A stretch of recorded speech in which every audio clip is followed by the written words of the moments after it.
and hello. Welcome back to Adobe Live. I'm doing a bit of a hosting comeback, Tony, just for you.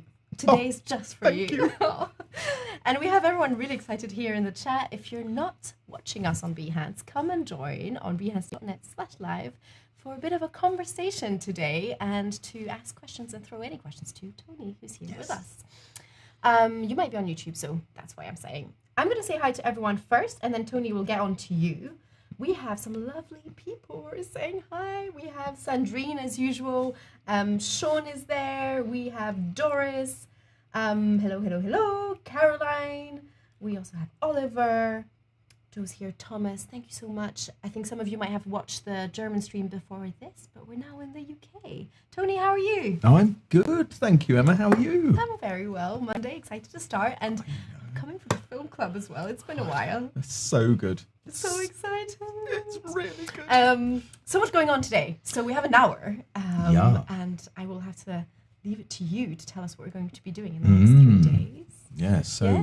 we're going, it's another film club, of course, Yeah. where we either reproduce or reimagine the titles for Adobe Live in the style of a previous product. For example, we've done before It's a Mad, Mad, Mad World. We've done Archer, reimagining film titles. We've done True Detective. We've done Dr. Woe. So yeah, we've got a few going on. But today's it's a secret agent vibe. That's what we're doing today.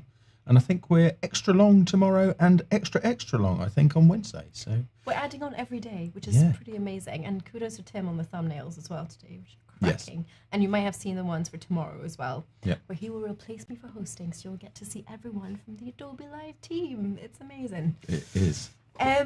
So what's on the program? What do you want to start with, Tony? Well, I'm going to start by showing some screenshots because I don't want to show the whole titles for everything we're doing here, as you'll see why in just a second.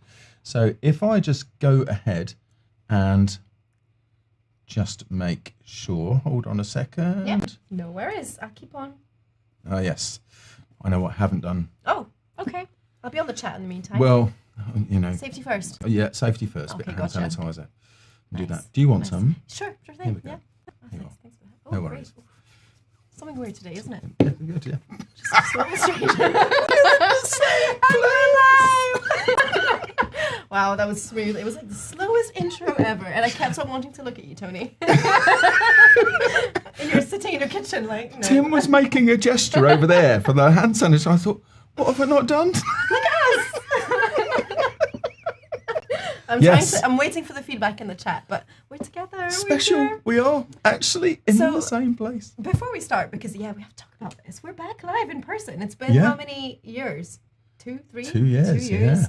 And we're doing this again. I think Rufus and Chan was sitting here probably last, and it's just changed so much in the last 2 years. But we're still here. It's amazing. We are still going. Still going strong. Yeah. Yeah. Stronger than ever. Yeah. And we have the film club today, so we're just loving it, and we thought it'd be a great reason to be back here in person to have you today. Actually, for reals. So hope you're excited in the chat. Tell us if you like this format, and if you should do more. We will do more probably of this, but you'll see today how it all plans out. It's good to have you. I can just look at your screen and be like, I was doing that now. I'll throw you a bit of like disinfectant once in a while. I'll just put that on, but my gloves are probably still filthy. But they So we now have like accessories. I don't know what's. We have got liquids and all sorts. There we go. I won't, We did hydrate proper Tony. camera. We have the art director. Let's not forget. We have. And who knows? We'll keep changing it up. You don't know what will come up next time. Anything could happen. Anything on stream. Whatever long. I feel a bit QVC right now. It's really good. And if you still want the special deal on the Hovering Art Director, just remember, just $49.99 plus shipping. And available in 3 easy payments of £18. We could fill an hour like this. We get slightly worried. That's the next Adobe Live Film Club, is to do Film Club in the style of QVC. Please do. I would live for this. Photoshop for a year, Emma, really? And then Tim could do all these rolling, like... little scrolling banners. Yeah. I could have a little phone. It wouldn't work, but we could have a little phone in the middle we could pick up. And look under your seat. No, it's a bit Ellen. I think that's how that used to work. We could do the late. Lates, yeah. Yeah. All right. Bring me back. unrestrained from our little boxes. So you'll see. Oh, I love this. This little setup is great. So much better. So, anyway, right, I'll show you Tony, I'll go to the chat while you get started. Yes, yeah? yes. Yeah, so I'll go ahead and show you some screenshots from this. Now, of course, James Bond is a secret agent franchise based on the books by Ian Fleming, of course. I'm sure we all know this. They do tend to be a little bit, sort of violent-y in places. So we don't want to show any of that. So that's why I'm showing screenshots from this. So this is from Casino Royale, which is a 2006 movie. So we've come forward several decades since Mad, Mad, Mad World. And so I just want to give you a flavour of what these things were like. So, of course, we got the typical barrel Bond intro. Interestingly enough, it seems in the 2006 version that he was no longer against the white backdrop, but it seems like he's actually in the public toilets of somewhere there with that tiled background. I don't know what that's station, like not really. Yeah, exactly. It's just in the tube. He's just sort of wandering down between Charing Cross and Waterloo. Just like turn around. They really had to close the station to film that. That's insane. just for that particular thing. No, again, Daniel, please. Thank you very much. Anyway, from there, as we know, we get the red paint dropping down from the top of the screen, which gives us a red background. Then this one, because a big part of the plot of this movie is that there's a way of laundering money by this big gambling thing in a special casino. And so the different suits of cards play a part in here. Lots of things were changing certainly for Bond at this time in the way that the titles was produced. It was the first one not to have, or the first one apart from Dr. No, the Saul Bass titles, Dr. No, I think not to have a semi-clothed woman typically dancing around with something being projected onto her or being present in some way, and loads of other sorts of representations that we don't need to worry about.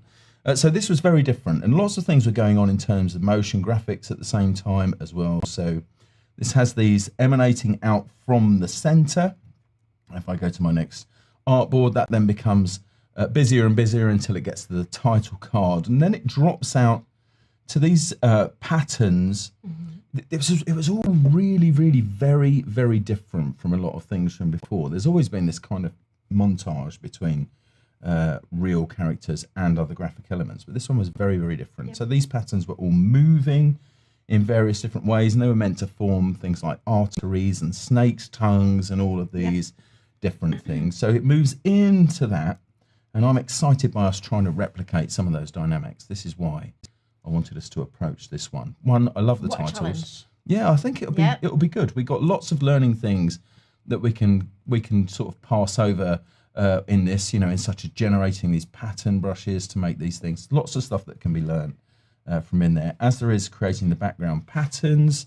So they're a big theme throughout, the kind of things you'd find on the back of cards. There's plenty of things we can do in After Effects and in Illustrator in building these things out. Low poly representations of people were a big part of this, the fight sequences and all of those things, which is why I'm doing these as screenshots, because I don't want to show any of that kind of content. So we're going to use this whole low poly look in places. There was quite a few things that were a little bit jarring in this, but they somehow kind of worked really, really well. They were a good mix. It's very, very strange. And then we have these picture card characters, which revealed some members of the cast, the King and Queen here. So you can see that here we have this crosshair target. I've got an interesting treatment we're going to use because we're going to replicate a part of this. I've got an interesting treatment. You might be surprised to see what I actually call in to do this one. It's going to be fun and you'll love it. But anyway, so here this crosshair target moves across the face of the Queen to reveal the actress Ava. Can't remember her name actually off the top of my head, but reveal her actual face. And a similar thing happens to Daniel Craig with the King character. Of course, we've got other things that we can have. There's got to be a knave. We've got to have a knave in ours, or a jack, as they say in the UK. I've got to have one of those, and perhaps even a joker. Who knows? Then there are more of these targets that then became roulette wheels. Well, we don't need roulette wheels, so we've got another treatment we can use for that. And then the final parts of the sequence begin with this pistol shot with these lines emanating, and there were lots of things happening here in terms of strokes, and you can see that scripting had a big part to play in those. So that's where we're going with it. Lineup. Well, I can show you the animatics actually for where we are to start off with. So if I go right to the beginning here, so I've taken the original dots here from the very first thing. They became a part of Bond sequences for a long, long time, and it was the Saul Bass titles that initially brought those on. Then we have the barrel sequence coming in, enlarging from that. So those things happened, I think, predominantly with the later Sean Connery, early Roger Moore Bonds. So the barrel here, although ours, of course, is going to be a camera iris. Then we're going to have someone walk on. You can see, if you can guess who that is from this animatic character there. And I can get a spoiler, it's not Emma. No, a bit of a moustache detail there. Yeah, I know. I think that's the thing. Yeah, that's the giveaway, isn't it? Yeah. Otherwise, no one would know. And then that's going to turn around like so, and then it's going to be my brush. my. First that. Those of you who have seen Dr. Woe will know exactly the facial expression I mean. It was just very difficult to draw with just simple shapes. Rather than the red paint dripping down from the top, we're going to have a series of brush wipes like so. So this is painted in. And then this is just before we get the email from the Adobe branding team about this particular... we had a bit of an alarm situation. We did have an alarm Tim situation. Thinking, you can't do this, Tony. Which involved me redoing it yesterday. Oh, really? This is the milder version that we hope won't offend Why anyone. can't I use that? Please, but it Mummy. made it. Tony's flying away with it. It's fine, it's fine. Quick, show something else. Fine then, I'll do this. So that's how it happened. Poof. Right, so that will then fade out. So I've introduced some colour in here as well. So it will fade out to a background. And then rather than the suits of cards, because I had actually designed 4 suits that linked between the card icons, but also linked to things in the Creative Cloud universe. Right, so I had a spades icon that became that was a pen tool. Yeah. We had an iris, photograph iris. We had a heart, of course, and we had another icon in there too. But I then scrapped those because I thought, well, we want to make this all about Adobe Live. So, and these are the things that mainly appear on Adobe Live. So this is just one spiral occurring here, and of course there will be more, and they'll be building up on each other, as you could see in the content that I showed earlier. Background pattern there, we're going to be dealing with some background pattern generation. Those are things we'll probably get on to doing some of that today, actually, the background pattern generation. Amazing. But they're going to come out like so, and then it will start the next sequence, which will have this build of the pattern strokes coming in. Now I've just got this scrubbing in from the left just there. But I saw you working on that just before. Picture. Yeah, that was the hand, because I'd forgotten to put the hand in. Oh, there I was looking at it thinking something's wrong with that, and that was when we were chatting earlier. I was like, I know what it is, because what's meant to happen next is in the actual Bond titles, the King character suddenly, and it's kind of fun the way that it comes from the shoulder, but it comes from the shoulder, but it's another pistol, and the pistol fires a suit icon out from the side of it.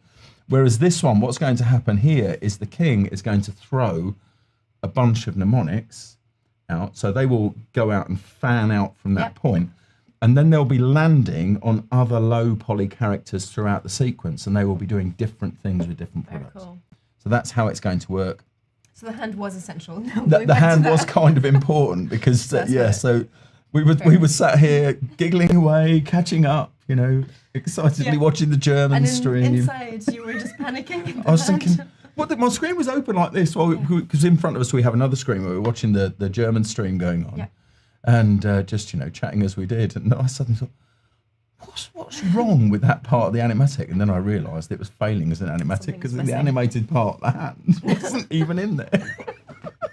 And we were right here. We were right like here. This. Yeah. It's like, yes, I've done my job properly. Oops. And we have tons of people who are excited, Tony, about so many things. Being here in person, Kirsty just joined and asked. We're together physically. We are. And we can high five and all sorts of stuff. Yes, there you go, let's for remember. Well, we did that already. So we did that too. So now we're safe. Keyboards, everything. That's it. Does that work on here? You're like, oh dear. Anyways, Right. we're getting distracted. But we also have people excited about the fan club. Yes. Josie here is saying this is brilliant because he dropped a couple verbs in his initial sentence. Getting cave-like with excitement. Oh. So we have a lot of, Sandrine asking, did you design the cards using just 1 point? Yeah, I could have done. Yeah. Tim, just in the chat still, and very entertained by our acting sitting right here. So we are naughty tinkers. We really are. How naughty it's a are we? bad duo, isn't it? Yeah. Because I won't get you to focus. But please take it away for this It's 10 all minutes good, so we right, get something done so- today.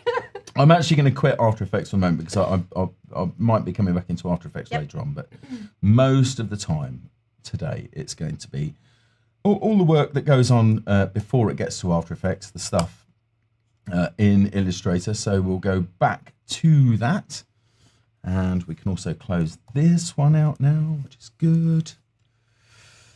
And you can see here, this is where the hand was. This is how live it actually was. I know what's missing. I need to quickly draw this out. But I also studied you doing this for a while, and I was like, okay, he's not interested in my chat. Yeah, I'm sorry if it seemed like I was just like glossing over you. Yeah, or whatever you're saying. I'm doing drawing now. That thumb. Yeah, no, it was. Oh man, honestly. All right.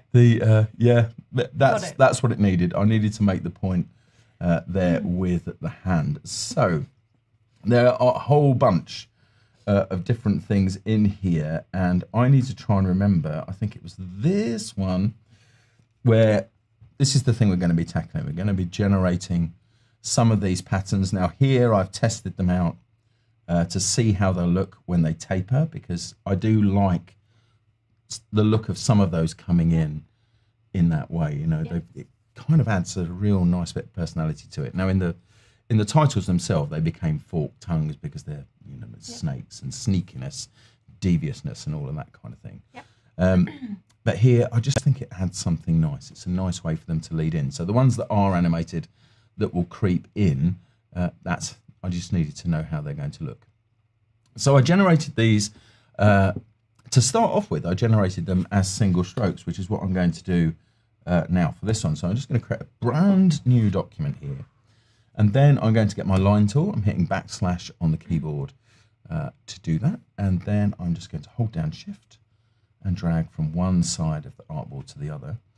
Now, as it happens, for this, I do need, because of the way they're going to be built, I do actually need much, much longer strokes than this, really. So there's every chance that I'll generate longer ones when we're kind of done here today. But this is fine just for now, because otherwise we'll end up with people who are trying to watch on a phone who'll be seeing a tiny little thing going on at the top of the screen. It's just it's what we would call a suboptimal experience. I think not the sort of thing we would be looking for. Oh, and also I've got my full interface on here with all, this is all the stuff. This is actually one of my production machines, so everything that's on, there's loads of extra tools on here and all sorts of to make it extra overwhelming. To make it extra overwhelming. So if you're new to Illustrator and you might be intimidated by Illustrator is your friend. this is what it looks like. So you're like, just to do a line, you had to like go through all these icons. It made me worry now, but just for clarity, right? I'm just going to jump. I'm just going to jump into the essentials workspace. Even that actually has got extra stuff. Let me just reset the essentials here back to the shipping default. Now that looks a little bit more So welcoming. normally, if you were new to Illustrator and you opened up Illustrator for the first time, this is what you'd be greeted with just here, right? Much simpler, a shorter toolbox, you know, to get started with. So if you are brand new to it, don't be intimidated by all the stuff you saw just there. Even though it's coming back in just a second, and at worst, if you went to Essentials Classic, you can see you get a few more things on here, and that's, I think, where I can run with Essentials Classic actually. Okay. That's pretty good. I might have to just change my toolbar, which is something, this won't be available to everybody that's opening Illustrator, because I've got toolbars here that that are built by me for my own productivity. So I'm just going to switch this back to this toolbar. A couple extras. Yeah, it's just a handful of extras in there, you know, as you do. But there we are. So ignoring those tools at the bottom and everything, that's pretty much how it looks. We're set up. Yeah, we're good. Cool. So one of the big things about Illustrator is this panel here, the appearance panel, because rather than drawing a bunch of different shapes, I can make so much happen with just one object. Yeah, so if I wanted to draw one of the strokes from the other document here, such as this one, you can see what the component parts of that are. Okay, so if we recreate that, in fact, if I go ahead and grab that and copy that and bring that in, so we've got something to work to, because I could, for example, be taking this from a playing card or from a, you know, any sort of other decoration. Mosaic style. Yeah, so I'm going to bring this in. So I've got my path here selected, and I'll show you now one of the ways this could be built, because you could build this with a bunch of rectangles. There's nothing wrong with doing that. But when I'm working things out, I tend to like to do it this way because I've got much more flexibility. So I'm going to make the stroke that I've got here quite big. So I'm going to aim for something at about the size of the stroke above it, or of the image. Let's call that an image above it. Yep. Okay, something like that. Okay, it's pretty good, I think. What I can then do is, keeping that object selected, is go ahead and add another stroke. Okay, so now this one path has got two strokes on it. Okay, so I can go ahead and change the color of the one at the top. And then I'm bringing the size down here. And by the way I'm doing this is I'm using a trackpad. Yep. At the moment, I'm literally scrolling over this field. Yep. Takes all the stress out of repeatedly clicking on these carousel buttons. But for some people, they have to do that. Yeah. You know, or clicking and entering a value here. It's much faster, so I can change the value really quickly. The efficiency tips here. Well, it's good. You know, if you do have the ability to do it, not everybody does, but if you do have the ability to do it, it makes sense to use those abilities. Yeah, I'm going to add another new stroke now. So this time I'm going to use a shortcut to do that. So I have an icon just here. I'm quite keen on telling people that this shortcut is actually undocumented. It's not in the documentation at all. There are several things that are missing in there, but this one to add a new stroke is Option Command, that would be Alt Control on Windows, and slash, and that adds me a brand new stroke on top. So I can go ahead now, change that color. You can see that once you're proficient in doing this, you can make things change so much quicker, you know, like a lot quicker than you can to actually keep redrawing things. And you can see how you can repeat that now as well to get that final result you have above there. Yeah, so it's going to work really quickly. Yeah, absolutely. That's the main thing. It's good stuff. I couldn't remember my own shortcut just then. So right, the color I want to use isn't in there. So I'm going to switch to the color panel, but I'm actually going to do it inside of the appearance panel. And the way I do that is simply to hold down Shift. So if I click normally, I get swatches. If I hold down Shift and click, then I get the color panel. Great.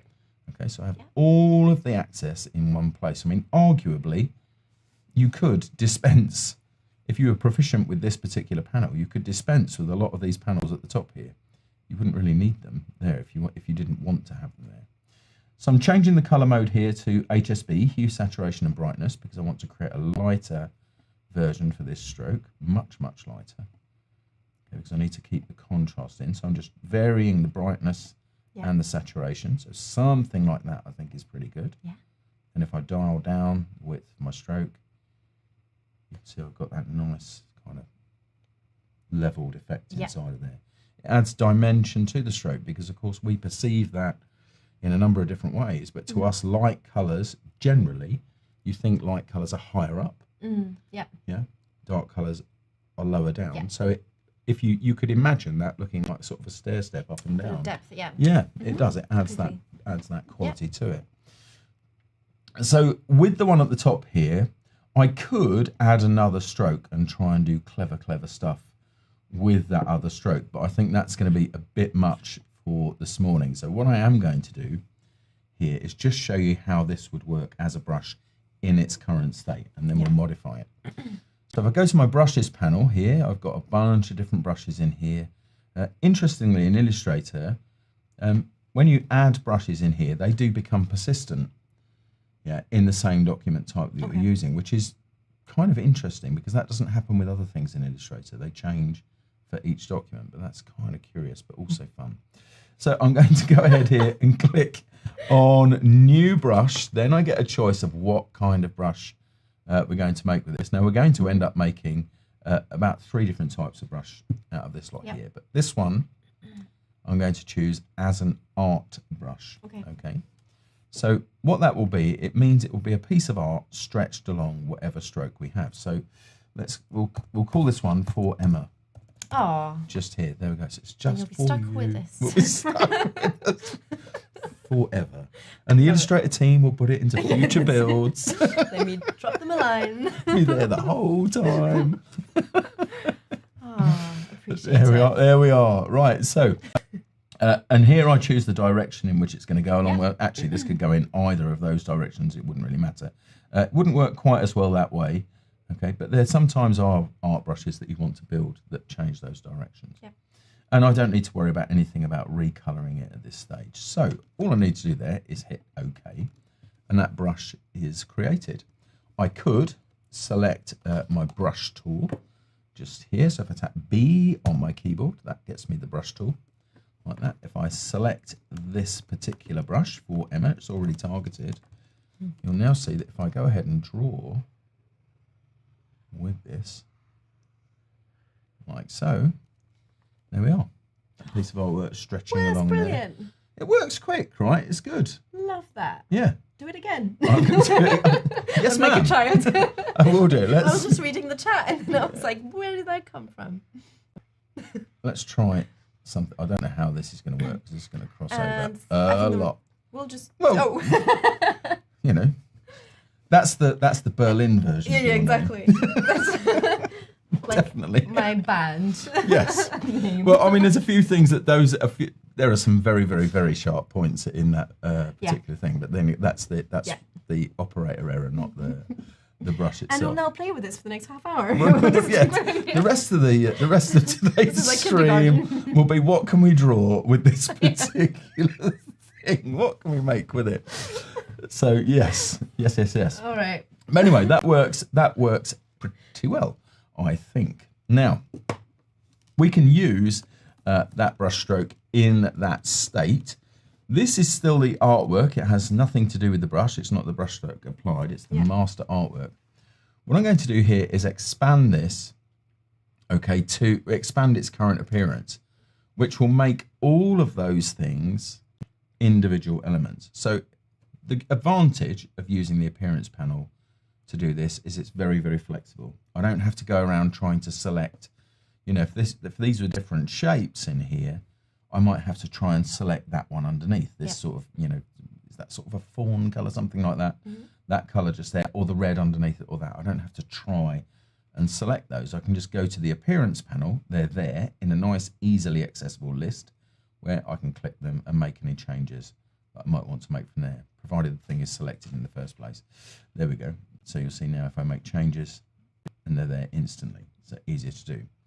However, for some brush types, it's actually easier if we go ahead and turn that into shapes. There are some advantages to doing it that way. So we do have a request from Sandrine. You might know what she's mentioning better than me. So Tony, could you show how to tweak the meter limit to avoid that? I always struggle with deciding what number to put in. Always trial and error. Yes. I will do something with the mitre limit. Let's do is that what it is? Sorry for reading mitre that. limit, yeah. It's Wrong. no, it's all right. It's not sort of an everyday word, is it? Didn't catch that. It's, no. So the mitre limit kicks in when you've got very, very steep angles. In fact, even the angle I've drawn there is perhaps not steep enough. So let's go with something like that. There we go. Okay, so let's have an examination in close-up of that terribly drawn line, but but still a line nonetheless. This is where the mitre limit is kicking in just here. Got it. Okay, so it's effectively snipping the end off of that line. And where we change that is in the stroke panel. If I go ahead and show the options here, you can see all of the options. There's this field here, limit, which you can see at the moment is set to 10 times. So 10 times the weight of the width of the stroke here. So if I start to increase this, what I'm doing now is I'm just going to use the up arrow, because I'm clicked in that field. I'm just going to use the up arrow keyboard, and you should see fairly soon something start to change. Depends on how steep it really is. Also, that angle, but this is where you change it, and eventually, wow, that's got to 100 and it hasn't changed. But that is where you do it to do it. The default is 10. I've never seen it go over 100, but there you go. Okay. It might be because this actually isn't really a corner just there. I've noticed that just now. I've looked, and it's not truly a corner. So I can rectify that really quickly. Let me just set that back to the default of 10. What I'm going to do instead is use the regular pen tool here and create something that's very steep. That meets my definition of very steep, I think. I'll also increase the weight of that. There we go. Nice. So that stroke, we'll make it nice and simple. Zoom in so everybody can see it in big, especially if they're watching on a phone. It's huge. Look at that big stroke up there. Yeah. It's just like massive. Like suddenly realised the wrong way around. There's another big stroke there, but it's green. Yeah. Attack of the strokes. Attack of the strokes. Ooh, went wrong. Yeah, there we are. Oh, right. There you so go. here we are. Right. Let's just zoom that out a bit, move it along. Actually, go in a shade there. Yeah. So with the current angle that we've got there, if I change that, and I'm just holding down Shift and clicking the up arrow, you can see that when this gets to 30 times, then it will change. Now I'm dialing that down individually. We'll see what the breaking point is for it. There we go. The breaking point is at 23, 24. Yeah. And that's how the mitre limit works. So if you need to change it, got it. Interesting. Yeah. Sometimes though, you don't, you know, wanting those particular kinds of very, very, very pointy strokes, depends what you're doing, of course, but there will be occasions where you won't want those, and that's when rounding off by adding a round end cap here, that's when that may help. Yeah. So if you were doing something in cut vinyl or in screen printing, you might not want angles like that are that thin at the end, because they can create problems with the cut. Yeah. In terms of a straightforward cut, you know, knife going across and across like that, that's not too difficult. But if you're trying to pull that out of vinyl, so there's without explaining all of the process of weeding, which is what it's called, where you extract the vinyl you want to use from the vinyl you don't want to use.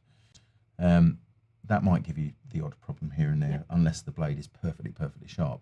Whereas rounding allows the blade to travel around in a single journey like that, so it's not making two cross cuts. It's making that, and it means that the stroke is going to be less fragile if you're making it in vinyl or on a screen print. You're going to get less line break as it goes across. But that's how you do it. That's how you change. The mitre limit, Sandrine. Top question. That I like it. Great. Yes. So back to the thing up here. So what I was going to do here is actually expand the appearance of this. So that will change. I'll get the appearance panel open so you can see both. Okay, so what I'll do is Object, Expand Appearance, just there. Now you might have noticed, the eagle-eyed amongst you will have noticed, there's a shortcut on mine, but that shortcut is not standard. It's just something that I assigned myself. In fact, my own live stream last Friday went through exactly how to do that at the beginning. Check it out. So you can watch it. Yeah, absolutely. Definitely. It's here on Behearts. You can see it. So you can see now that it's showing me a different thing in the appearance panel. It's saying, hey, you've got a group selected, and the group's got some contents, as groups quite often tend to do. So I'm going to ungroup this, Shift Command G, Shift Control G on Windows, and it tells me there is a path here. So let's pull that out, and then underneath that there's another path, and then underneath that.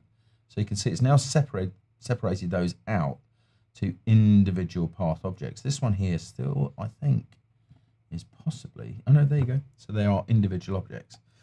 So now I have those as paths. Well, what I want to do is a further step here for this. It's not necessary for me to do it, but it will work with what I'm trying to do at the moment. So I'm going to go to Object, into the Path menu just here, okay, and then I'm going to choose Outline Stroke. Again, there's another shortcut there which is non-standard.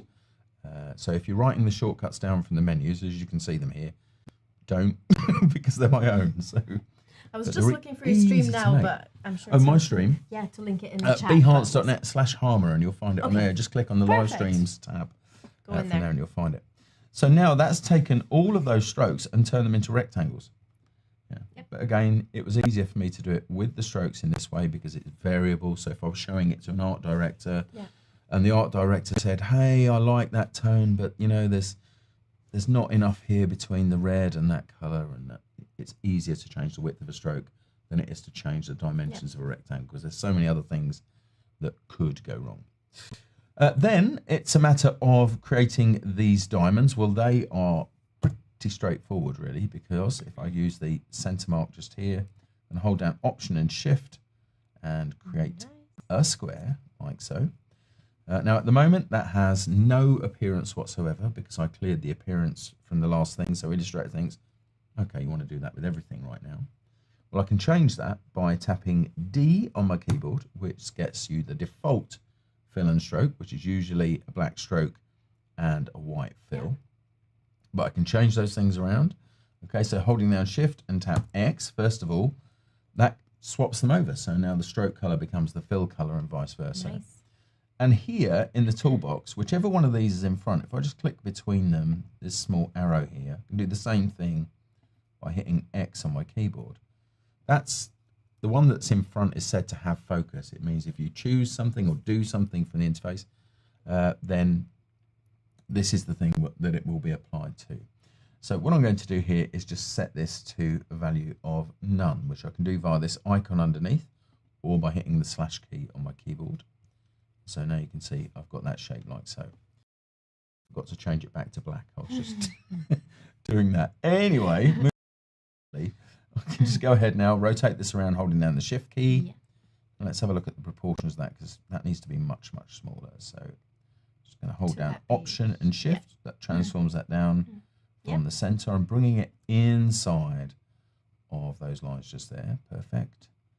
Okay. So then I'm going to grab this. Oops, I've just got hold of the corners because it's tiny. There we are. And I'm going to take this right the way over to the left-hand edge. Keep going. Keep going. Look at this. Look, it's like animation, but really slow and very rubbish. So instead, what I think I could just use the alignment tools to do this, but I want to take this over to this edge, just there. In fact, we can dispense with the thing at the top there. It did. It did. Even though I'm not a millennial, I can learn very quickly. There we are. It's apparent. I'm told that's a millennial trait. I'm not sure that's the truth. I don't think it's true. I think they're pretty impatient. They can learn quickly, but do they want to? Oh, well, that's a whole other question. You see, no, I don't know. Now we've gone into some real philosophical. Educational. And earlier on, we were thinking about the therapy version of Adobe Live, Adobe Laugh. And that was the... I thought you said laugh, like we're a comedy show no, we could do that. We could do the Friday night. Friday night Adobe Live, Adobe Laugh. So we can have Adobe Laugh on a Friday night. Adobe Laugh on a Sunday. And how are you feeling today? We bring all the moods. Bring all the moods. Anyway, I'm going to hold down Shift and select this rectangle here. I'm then going to click, without holding any keys down, on that rectangle. That sets it as a key object. I can then go ahead and just hit this alignment icon just over here to move that across like so, which gets us over here a lot quicker. And then just bringing that across until I see these smart guides. You see those lighting up, just telling me that I'm aligned directly with that end. Extremely satisfying. Super good news. That stuff. Right, okay. I'm going to select the two diamonds on the end here. Get this super huge, massive bounding box for no reason whatsoever. Okay. In fact, I can't even bear that. So what I'm going to do is go to the object menu, transform. Oh no, it's not letting me reset the bounding box. That's very naughty that it won't let me do that. Let me see if I can get rid of that and just turn it or stop it from being a shape. Or alternately, I'll just get over it and just think it's just a bounding box. Yeah, I'll do that. Let's close one eye.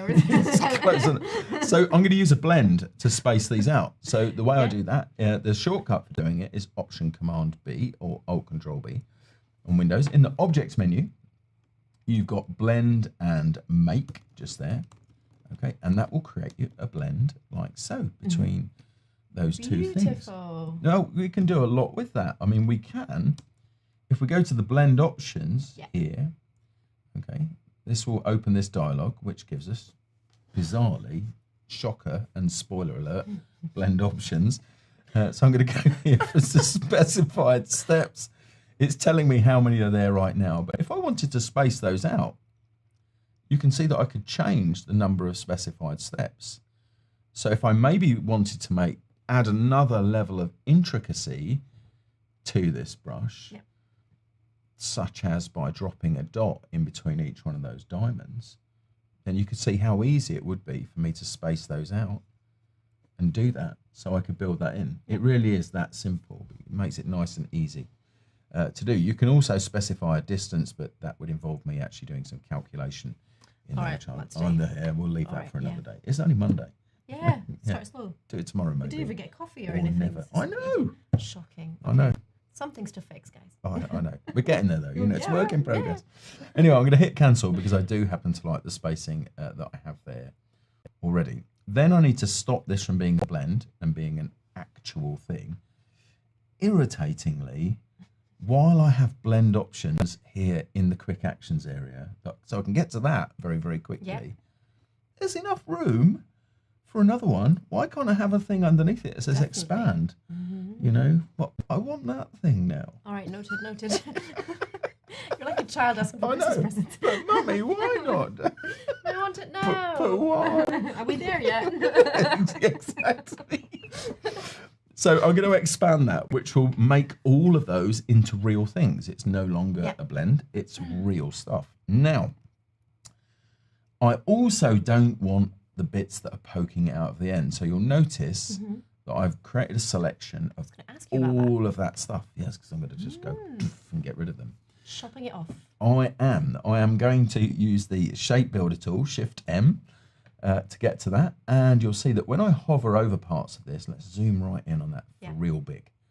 Okay, I'm always thinking about people that are watching on phones because, you know, a lot of people do. Yeah, so nice of you. Yeah. Well, you know, but people do. And I sometimes see, you know, I know I'm guilty of it myself sometimes. I do things and I think, oh man, I've just done that. And if I was watching it on the phone, I wouldn't have seen it so well. But that's because you've been in that experience as well of watching something that was far too small. Yeah, well, lots of people do. It's you know, so you know, crazy.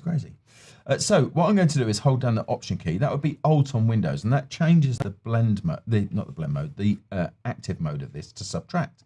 So now if I click, you can see it punches that stuff away on the side. Yeah. Then I can zoom in on this one, and it's just like an action replay in reverse. Whoops. Now, I just added those two together, so I'm just going to undo. I just dragged across them like that, and they became one thing. So, you know, something else you could involve in the pattern reference. I mean, there are times when I would do that, right, but just not right now, because that's not the stuff I want. Just no, avoid. So I'm going to hold down the Option key here and trim that one away. Yes, look at that. See, all done in that one go. Nice and easy to do.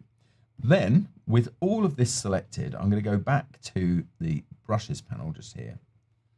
Okay, I'm going to add a new brush, and I'm going to call this one pattern, or this one, type of this one is going to be a pattern brush like so, and I'll call it another Emma. Oh, there is another one? Or this I believe so. Well, I met your stunt double earlier. Wait, what? Amazing. Yeah. Which one was that? I already forgot. It was that other person that came in there that looked like you but wasn't you. Or was that you? Someone that stood there on the phone. Actually, thinking about it now, it was you. Sorry. Anyway, this, right, so. Another Emma on the phone. Another Emma on the phone. Now, we're not dealing with any of the other things here, like spacing and whatever at the moment, but what we are dealing with is this, the bit that is important to us, perhaps, are these icons just along here. And these represent different potential points on a stroke, right? So you've got here, this one is a corner, an outer corner. So if you were drawing a box, that would be an outer corner. On each corner would be effectively an outer corner. Then you've got the part here, I'm trying to remember how Illustrator refers to it. Sorry, the side tile. So that's the stuff that goes along any straight stroke, and by straight, I don't mean ruler straight, I mean between 2 points, and it's doing that. Then you've got an inner corner. Now you get an idea of what that looks like from this small icon. I'm just going to, is my zooming going to be okay there? It looks like it is. Yes, great. Excellent. That is good news. Right, so here you can see that's an inner corner. So if you've got something that comes across like that, in fact, both of those would technically be, oh no, that one would be an inner corner. Then you've got endpoints, okay, just here. So you've got start points and endpoints. They're all potential parts of a stroke that you can have. Cool thing is, and this a few years ago this was introduced, but it's still cool. Generating corner tiles is not easy at all. Fortunately, Illustrator has your back. If you do need a corner tile, you can click here and you see you get some auto options that are generated by the software. So auto sliced is like mitering across a pattern. Now, it does depend on what you've generated as a pattern on how that works. That's going to be pretty straightforward for it to home run that all day long. Particularly that should work really, really well. But some other things might not be quite so easy. I'll show you in a minute how you can analyze how other patterns have been generated. Hit OK, and now we have a pattern brush. There are different things that work with pattern brushes that don't work the same way with art brushes. That's why you can choose them. So if I draw another stroke here, this time I'll use the Curvature Pen tool to do this. So this is, anybody who watches my stuff knows how much of a fan I am of this tool because it is so easy to use. So at the minute, black stroke on there, so I'm just going to hold down Shift and tap X, okay, to swap those two things over. Did that earlier. And then I'm going to just tap V on my keyboard to change that back to the selection tool at the top. Okay, so we've got that. Let's go ahead and apply that brush stroke to it. So now you can see that's being moved along that stroke just there. What we could do, we could see if there's any contrast at all between using those two things. So here, if we use 4 Emma just there. Oh, that's the one we did before the diamond, so that was rubbish. But anyway, you can still see the treatment. You can still see the treatment of that. Well, I mean, I could always take. Well, here's the thing. I'm going to grab that piece of artwork just there, right? And I'm going to drag that onto the 4 Emma icon here, holding down the Option key. Which, if you use After Effects and Premiere, they allow that sort of thing where it replace the contents here. So I'm going to do that right now. Ooh, is that going to work? Yeah, it's going to. It's lit up. Like so. Now you see it's changed the artwork over. Okay. Now if I hit OK, it's going to say, do you want to apply it to any existing strokes? Ooh, okay. Can you see the difference between that, the way it works? Whereas here, if this consistent shape preserves, because this is being stretched along that whole thing. Now, again, there are other ways I could counter that with an art brush. In fact, let's explore one of those just now, because you'll see these will help you to understand how the strokes that we use tomorrow, how some of them, the ones that you don't see today, how some of them have been generated. You'll learn that stuff and be handy. So scale proportionally, that would actually just make the brush bigger overall to make sure that the stroke stay together. Stretch to fit the stroke length, that's what's currently happened. Stretch between guides is a way that if you've got something, this stroke isn't different on either end, right? But if it was, and you can see that live, how that's working. Can you see on the left-hand edge there? That they're now the same size as they were originally, but everything else is being stretched in between. But it does give you a real problem when you're using an art brush in that way, and that's why I wanted a contrast between those two things. The pattern brush working pretty well, and you're going to see another way in a minute of generating a pattern brush anyway, so you'll see something slightly different just there. Right, so we'll get rid of that one. We've got our pattern brush there like so. It'd be a good idea to save these things at this particular point. There we go. And so now we've got that. We've got that saved. That's safe. Now you can go for grand prize. Right, so there are times. Tony, we have a lot of people who are excited in the chat. Joe's telling us that the blend tool saved him so many hours at uni.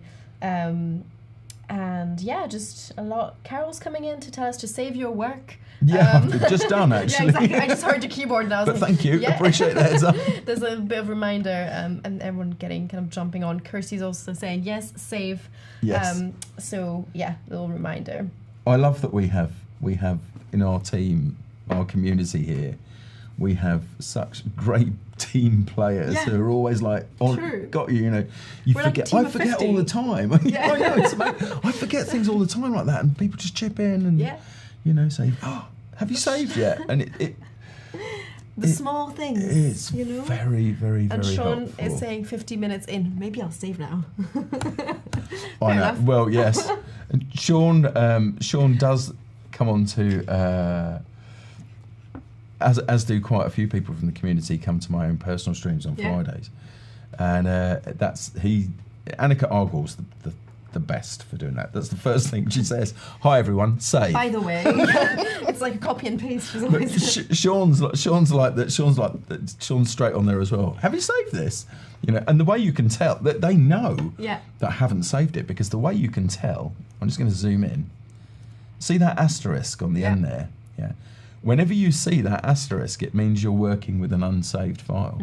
So that it's someone of Sean's caliber. can't get away with it. Yeah, that's it. Can't get away. Well, Sean could just look at it, and Annika and several other people in the chat can just look at that and go, They don't really care what you're working on. They're just like, this is nonsense. You're like, eyes are bleeding, but for another reason. Exactly that, yeah. So what I'm going to do is just move this over to the side so I can see this menu just here, because I want to create, I think that AL for Adobe Live should feature in quite a few of these patterns. We need to own this stuff, right? Definitely. So we're going to go ahead and choose something for in here. Now, I did use this one in one of the earlier animatics. This is from Letterhead Fonts, Americano script. It's not an Adobe font, this one, but from the company Letterhead Fonts. The reason I chose it is because I like the way that these two things could quite easily be coaxed into working together. Can you see that? Yeah. That I could join those and they then start to look like one monogram.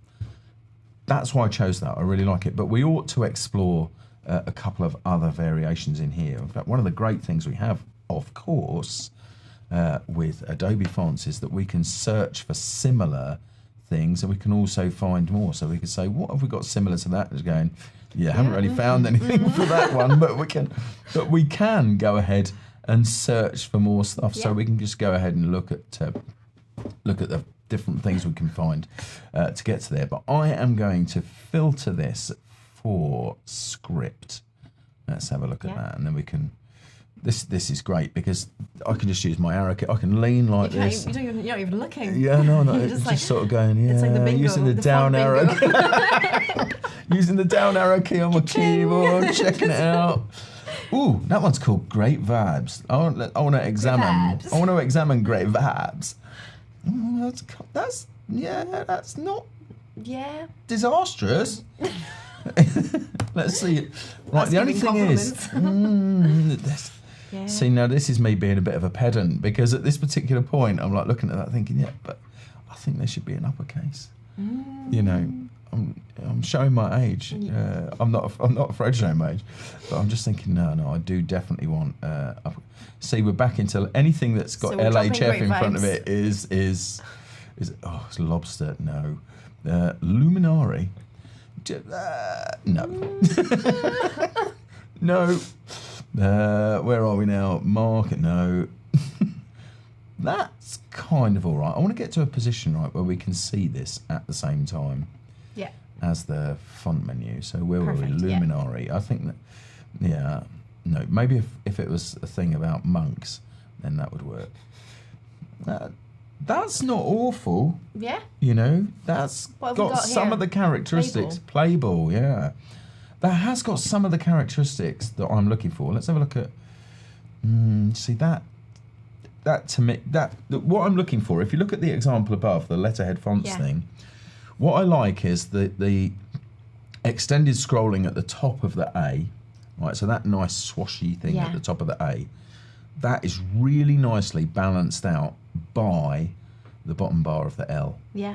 There. Yeah. Yeah. I think it's a nice complete. It does, and it looks. You could imagine those things forming a rectangle, whereas here, this it wouldn't be in this list if I hadn't used it before. Yeah. So I've used it for something, but in this particular instance, I don't think it carries enough information for me. Now, it is always worth a check, because if I go ahead and double click here and then draw another font box by mistake. It's just I can do that. Now, you see, I highlighted that character because sometimes, let's try the one above. Yeah, you see, neither of those have got any alternates. This one has. So what I was looking for is there an alternate character inside this font? And when I highlight that and I see this blue bar underneath, it shows me any available alternates that are in there. It doesn't have any for the L, so I'm going to persist in looking. So it got as far as relation to. Roller script, no. Ooh, that was... No. No, I mean, these are all great in their own. No. No. Ooh, wow. I mean, it's kind of nice, but could you imagine that on the back of a playing card in a pattern? No, not really, no. So, let's try. Do you know, I might go back to no, it wasn't Luminari, it was Playball. Let's try that one, because I think that one could work. Yeah. Yeah, you can see what I'm looking for there. Now, that you can see there's a similarity. Yeah, it does, and it really does have that. Now, I don't want them to be characters at all, so I'm going to be outlining them in a second. Before I do that, however, I'm just going to use something to change the kerning here manually without using this box. So kerning is the relationship between pairs of characters, right? And you have to use that when you're doing things at large sizes almost all the time, because fonts are done on big matrix algebra tables, and so they extend as far and then they start to get a bit wavy. So what I could do here is hold down Shift and hit T. My type is not active, otherwise I just type a big T, and that gets me the Touch Type tool. If I click now on this character, there are various different things I could do, but what I do want to do is just using my left arrow key to nudge this across visually, because I'm after making a shape with it. Yeah. So I'm now worrying that those two things together, it looks like AZ. It does, doesn't it? Because it's fattening a little bit. It is, yeah. So that's not going to work, but it was worth a try. Yeah. However, making them slightly closer together, works. I think that works. Yeah. But these are the things you have to. And sometimes the best advice I can give to anybody who's doing something like this is it doesn't hurt to get up, walk away from your machine for a minute, grab a drink, come back to leave it on the screen, come back to the screen, look at it with eyes that have had a chance to look at a few other things, because that's when you see things. And of course the illustrator's trick, of course, of inverting things, turning them upside down. Yeah. That's a common thing when you're sketching stuff out. It's quite common to flip it over or reverse it, because it forces you to look at it from a in a different way. So it's literally, pretty much. Absolutely. And then you can analyse it in this way and see if that, see if anything else needs to change on it. As much as I love this one, I think I'm going to use this one for what we're doing. So Shift Command O there to turn it into an actual shape. Now I know we're almost at time, but we can stretch over just a little bit, can't we? So we'll do this one. So I'm going to make this. I'm going to make a brush here in a very, very different way by actually making a pattern. So I'm going to go to the Objects menu and I come down to Pattern and choose Make. Now this is designed to make, strange enough, patterns. Surprise, surprise! What a shocker! This is too predictable. This is great, being able to actually look at you in the eyes when I'm talking, and I'm not waiting for a delayed thing on Zoom or where we're suddenly going. And there's no impact on whatever you're saying. But you still be pixelated, probably. You're like... Well, it was a long day. But there we go. So no, it's just great. I just turned around and I thought, this is great. You're just there. We can just chat. You can get direct feedback. Like if you really hate it, you could look away while we're no wonder you can't get away normally. With but here, I'd know straight away this isn't working because. And I'm giving you a little stabbing me in the leg with a biro. Saving it for tomorrow. There we are. When you're overtime. There we are.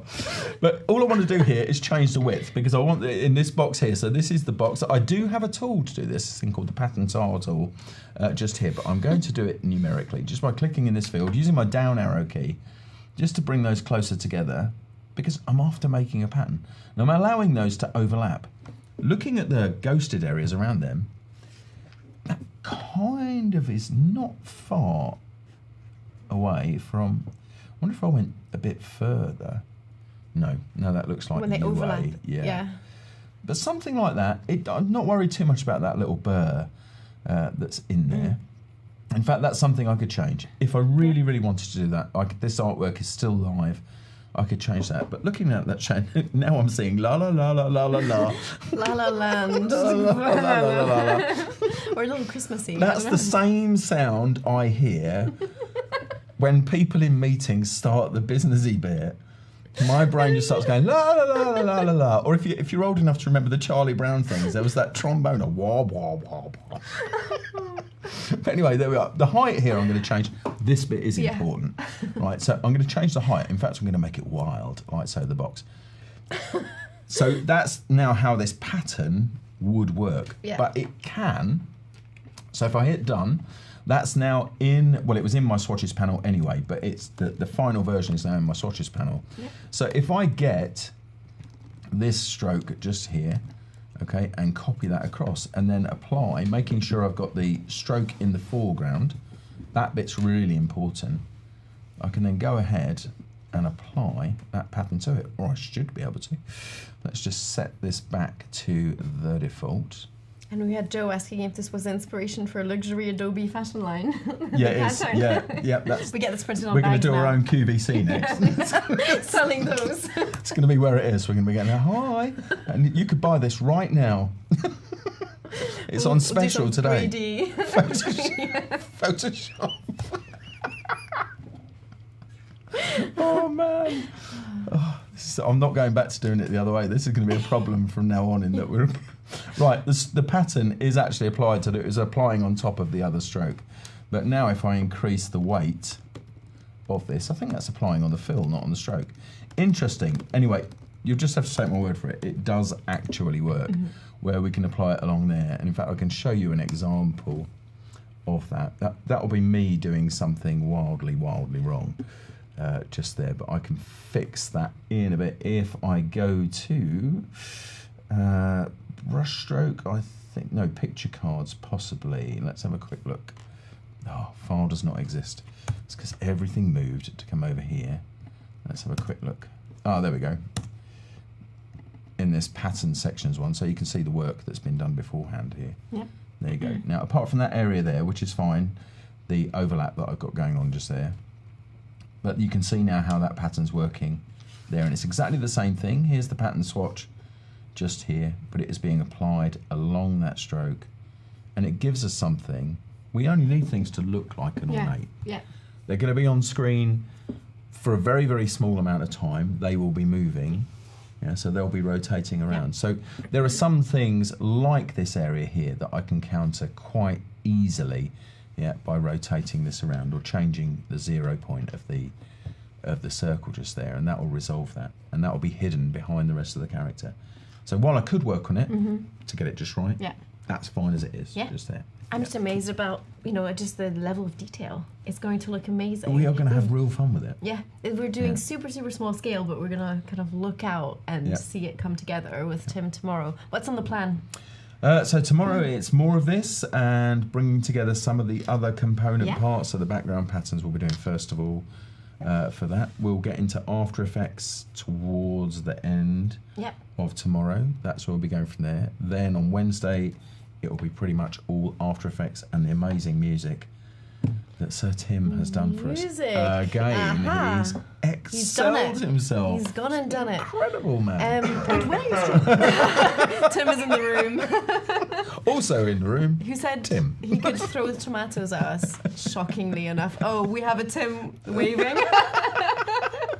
It's extremely serious now that we're back in person, guys. Here we are. But also, when are your streams on Fridays, Tony? So we can 4 o'clock. 4 o'clock. 4 o'clock UK time. Yes. So you can tune in as well. Yes. But Tony will be back tomorrow anyway, and you'll get to see more than just Tim's hand because he will be hosting.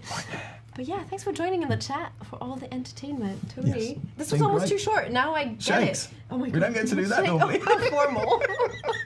And you get a live reaction. High fives. Everyone. Too much. And now it just went from... And now you're back in Barcelona. Yeah. I'm in my studio without the bookshelves because they've gone. Red room. Yeah. It looks slightly sad, but yeah, we'll have more of it. And yeah, on for an hour and a half. Tomorrow, yeah. Yeah. 2 hours on Wednesday. So, what exciting. What have a a long fun club. lunch. Enjoy your rest of the day, everyone. Thanks for joining, and we'll see you tomorrow. Bye bye. See you tomorrow, Tony. Bye. Bye.